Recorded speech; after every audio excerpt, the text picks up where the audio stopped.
Hello everybody, how you all doing? My name is Rafael and thank you for watching today's video. And I know that I said that I would have a hybrid build for you this weekend. Sadly, the hybrid build wasn't working the way I wanted to. I wasn't happy with it. So I, turned it into an armor on kill build with an SMG.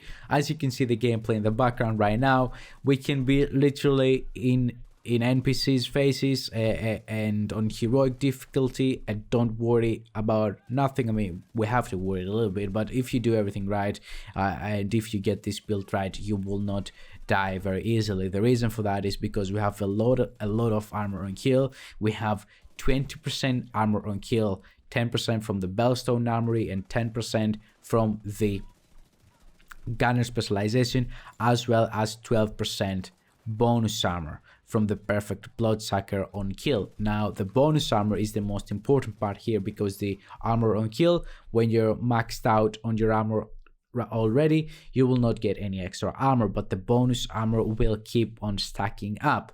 As you can see here on the perfect Blooksucker, killing an enemy adds and refreshes a stack of 12% bonus armor for 10 seconds. Max stack is 10. So basically we can go all the way to 120% bonus armor. That would mean that from 1.1 million armor we can go all the way to 2.3 million armor, 2.4, something like that. I think it's 2.4 million. But as you can see in the gameplay, it just keeps on stacking. It's incredible how much bonus armor you can get, and that bonus armor actually allows you to sustain yourself, to not die, to survive. Now, where do we get our damage though? Well, we're using the perfect Blooksucker in combination with the Intimidate, which will give us 35% amplified weapon damage to enemies within 7 meters each time we get bonus armor. So each time we kill an enemy, we instantly get a 35% amplified weapon damage from that Intimidate. We're also using Close and Personal. Killing a target within 7 meters grants us plus 30% weapon damage for 10 seconds. So when we kill somebody, if we're in close range, we will get a huge damage boost. Now let's actually move into the actual build and see what we have here.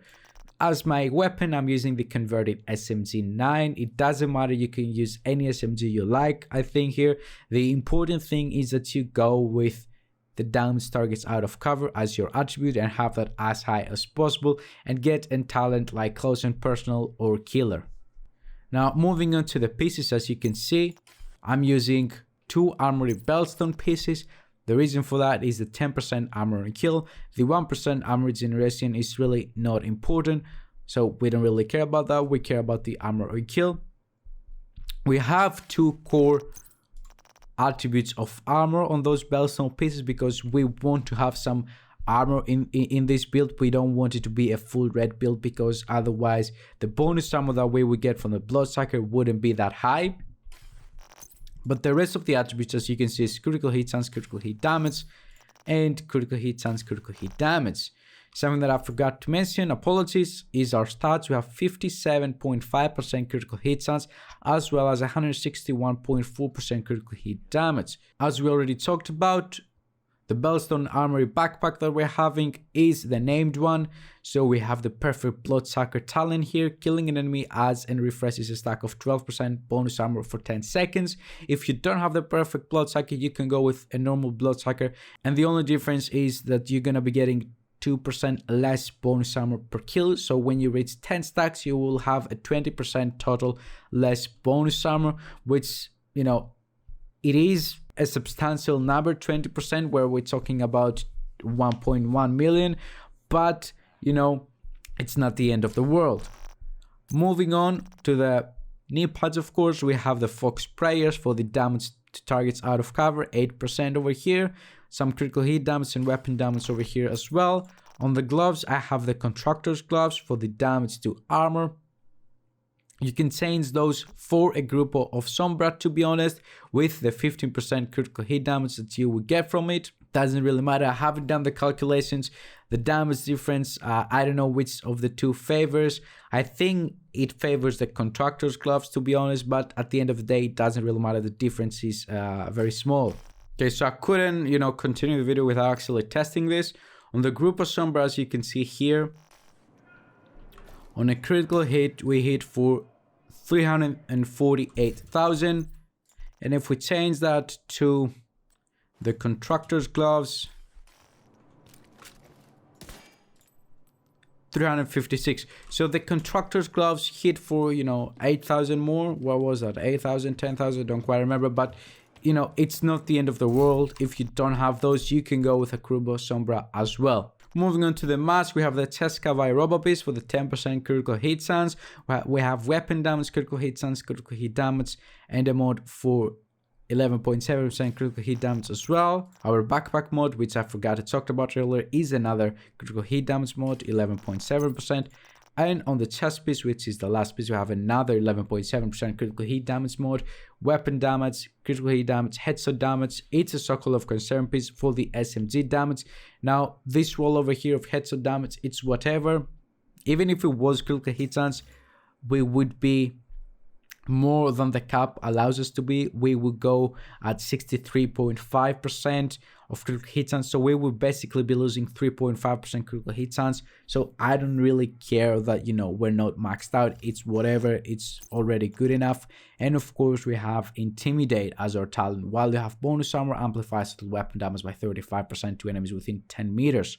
So as you can see the gameplay in the background, this build is all about getting close to the enemies, getting your first kill, proccing all the extra weapon damage and the amplified weapon damage that you will be getting from your Intimidate and your Close and Personal talent, and then just start stacking up bonus armor from the Bloodsucker, which would, keep allowing you, so to say, to be in their face and not have to worry about dying. Each time you kill an enemy, you get 20% bonus armor. 10% is from the Bellstone Armory, another 10% is from the gunner specialization that we're using, and you also get 12% bonus armor.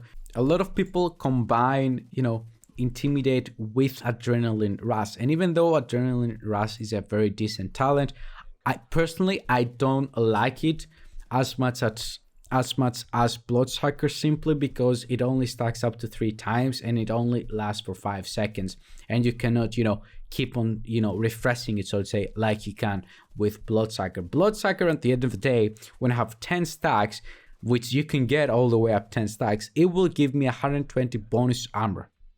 120 bonus armor from 1.1 million is 1,032,000 armor, right? It's almost, you will go all the way up. You will almost reach 2.5 million armor. You cannot do that with Adrenaline Rush. So that's the reason I prefer it. So yeah, that's it pretty much, guys. I hope that you enjoyed the video. If you did and if you liked it, please make sure to drop a like and to subscribe for more content. We're getting closer to 1,500 subscribers and I really appreciate that. Thank you for all the support you have been showing the last couple of weeks. Have a wonderful day, everybody. Bye bye.